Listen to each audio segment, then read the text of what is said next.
Hey everybody, how you doing today? It's been a while. So, yesterday I had a chance to put on a little bit of color and didn't have a chance to do any videos. Today, I didn't get a chance to put on color, and here I have time to finally do a video. So there you go. You get me just as me, like you always do. Anyways, I wanted to chat today about social media burnout. Does anybody else get social media burnout?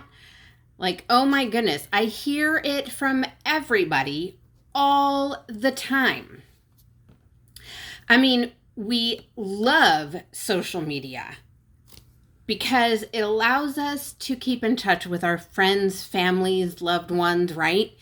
It allows us to see what's happening in their lives, kind of get a glimpse of, what it is they're doing, what it is they're involved with, pretend to keep up with each other.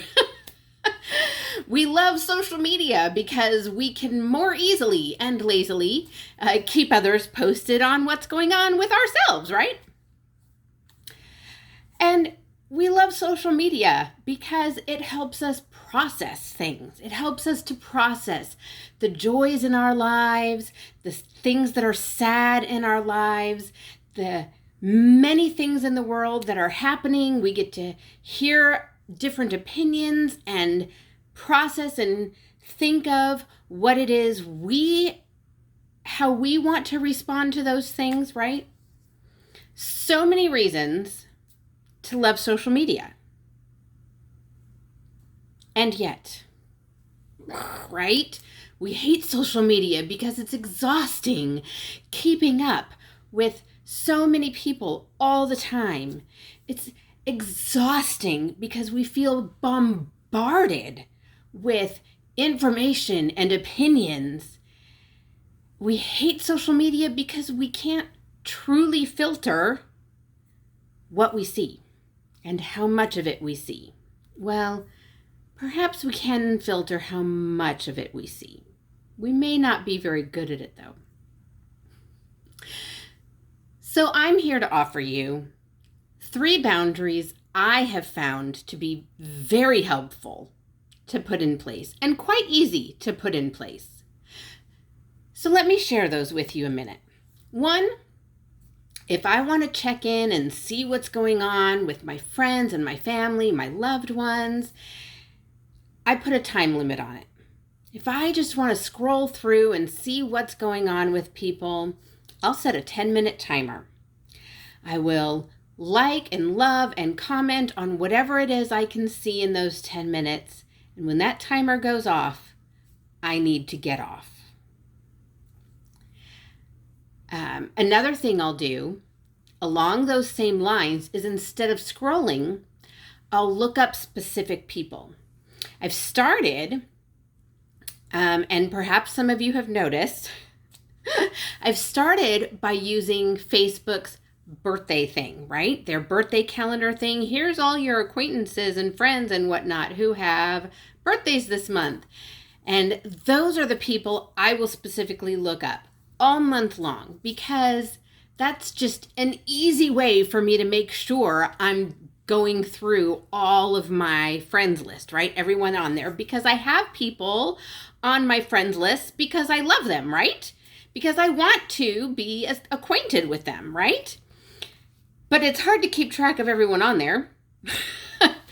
And I don't know if you know, but the way Facebook works is if you interact with each other, you will show up on each other's feeds. If you don't interact with each other, you don't show up on each other's feeds very often.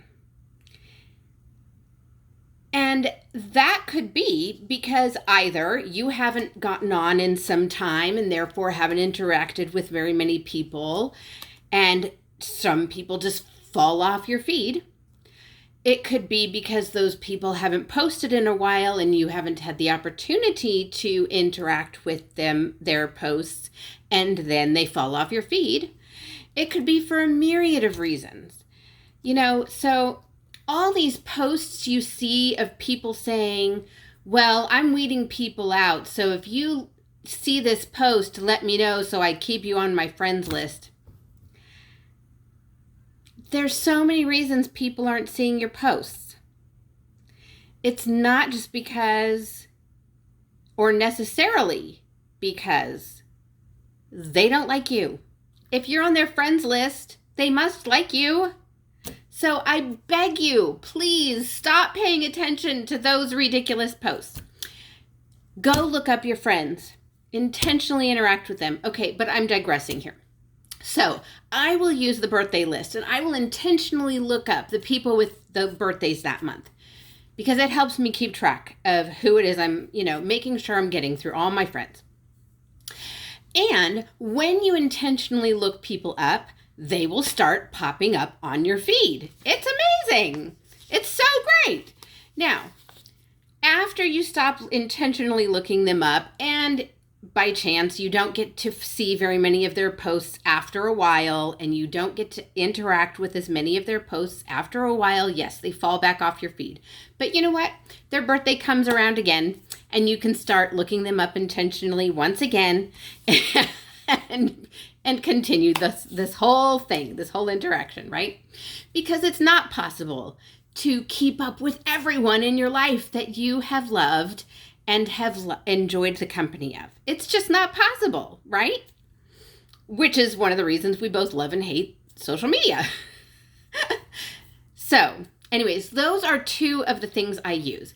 Then, another thing I will do is I will intentionally get on to look up my notifications. I will look at my notifications and click on all of them and respond or comment, or just take note of as I need to, because some of them you don't need to do anything with. You just need to see that it was a post, right? And then once I'm done with my notifications, I'll get off. Done. That was my intention for getting on Facebook. Leave it alone. The last thing I'll do is, because we all like to post, right? So you get on, you make your post, you get off. Done. So I encourage you, target one of those things that one of those activities that I just mentioned, to get on Facebook or Instagram or whatever. Get on, do that task, get off. It will really help the social media burnout. Anyways, I hope this is helpful to you as it's been to me. Love you guys. See you later.